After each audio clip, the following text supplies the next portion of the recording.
jumpa lagi bersama saya, Sarimaya. Nah, di episode kali ini, saya akan mengajak Anda untuk melihat proses pembuatan salah satu makanan tradisional, yaitu gogos. Nah, gogos ini sendiri masih eksis di kota Palopo. Nah, penasaran seperti apa proses pembuatannya? Yuk, langsung saja ikutin saya.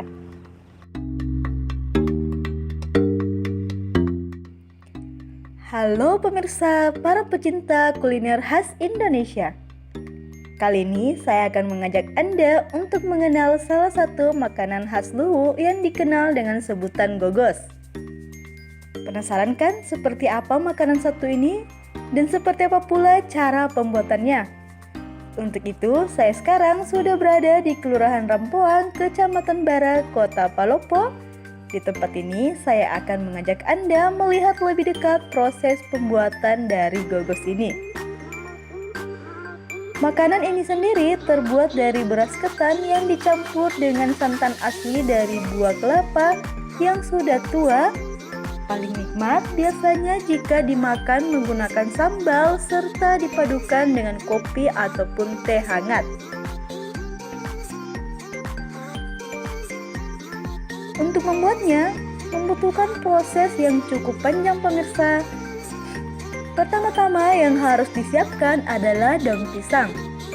Daun ini yang nantinya digunakan untuk membungkus saat akan dimasak. Daun yang telah dipetik kemudian dipotong dengan ukuran kecil. Daun yang digunakan ada dua macam. Pertama, daun yang tua untuk bungkusan bagian luar, sedangkan daun muda dan bersih untuk bungkusan bagian dalam.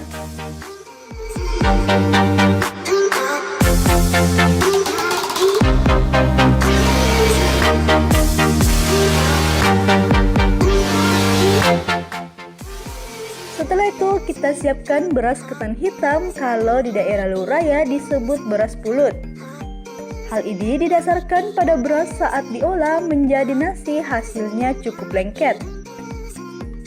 Beras ketan terlebih dahulu harus dicuci menggunakan air agar ampas atau debu yang melekat di beras terangkat. Nah, kelihatan kan airnya berubah menjadi merah kecoklatan? Karena warna dari beras itu sendiri ikut terangkat saat dibilas. Pencucian beras ini harus dilakukan berulang kali agar benar-benar bersih.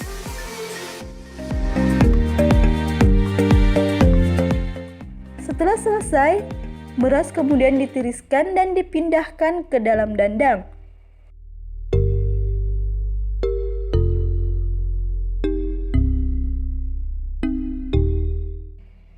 Sebelumnya, bagian bawah dandang ini diisi dengan air pemirsa, dan di tengahnya dipasang penyaringan agar uap air saat mendidih sampai pada beras yang ada di atasnya. Beras yang telah dimasukkan ke dalam dandang kemudian dimasak menggunakan kompor, bisa juga menggunakan dapur yang bahan bakarnya dari kayu. Biasanya, beras akan matang dalam waktu 30 hingga 1 jam. Ini tergantung dari jumlah beras yang dimasak.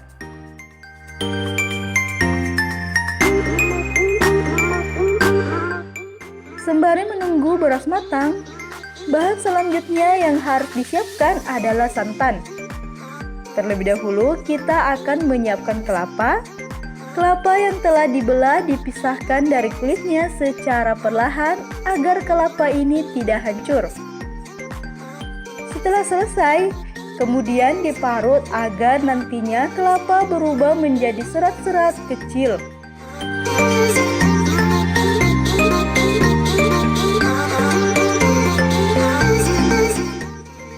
Proses pemarutan kelapa juga harus berhati-hati agar tangan kita tidak terluka.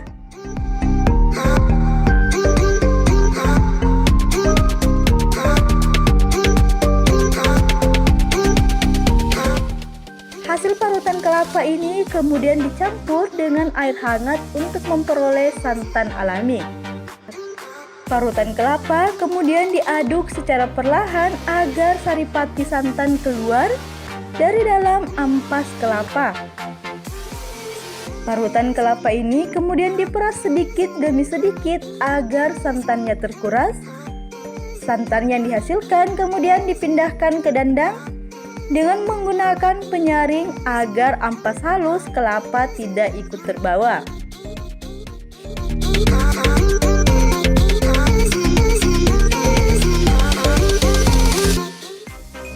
Santan kemudian dipanaskan hingga mendidih agar kandungan santan keluar dan matang saat dicampur dengan nasi ketan.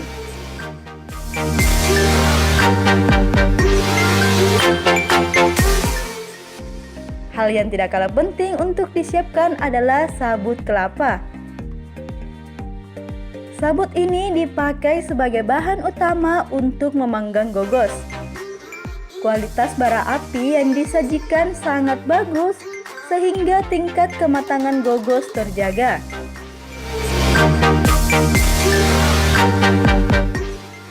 Setelah beras ketan masak, maka santan yang telah dididihkan dicampurkan secara perlahan.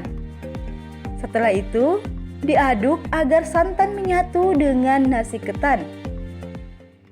Setelah santan dan nasi menyatu secara merata, maka dibiarkan mengendap terlebih dahulu sebelum dilakukan proses pembungkusan. Biasanya, ibu ini menggunakannya selama 1 hingga 2 jam. Karena sekarang sudah sore, maka pembungkusan akan dilakukan di malam hari. Prosesnya lama banget ya, padahal saya sudah tidak sabar nih untuk mencicipinya. Sebelum dibungkus, nasi ketan terlebih dahulu dicetak berbentuk memanjang menggunakan cetakan dari bambu atau bisa juga dari pipa yang telah dibersihkan. Hasil cetakan inilah yang kemudian dibungkus daun pisang. Cara bungkusannya pun tidak asal bungkus pemirsa. Jadi sebelum dibungkus, nasi ketan ini dicelupkan terlebih dahulu ke dalam santan, kemudian dibungkus dengan daun pisang yang masih muda. Setelah itu, kembali dibungkus dengan daun yang sudah tua. Jadi ada 2 lapisan yang membungkus. Sementara di tiap ujungnya direkatkan menggunakan lidi dari daun kelapa. Setelah semuanya selesai, maka proses pemanggangan pun dilakukan. Untuk bahan bakarnya sendiri adalah tempurung kelapa dan juga sabut kelapa.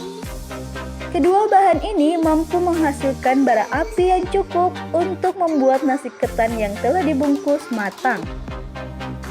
Saat proses pemanggangan dilakukan, tidak boleh ditinggal karena sewaktu-waktu apinya bisa menyala dan akan membakar habis daun pembungkus. Selain itu, tiap sisi harus dibolak-balik agar tingkat kematangannya merata pemirsa. Saat daun pembungkusannya mulai berubah warna hitam kecoklatan ini, menandakan panggangan kita telah masak. Nah, seperti inilah makanan yang disebut gogos. Saat sudah matang, isinya menyatu satu sama lain dan aromanya sangat harum dan santannya sangat terasa.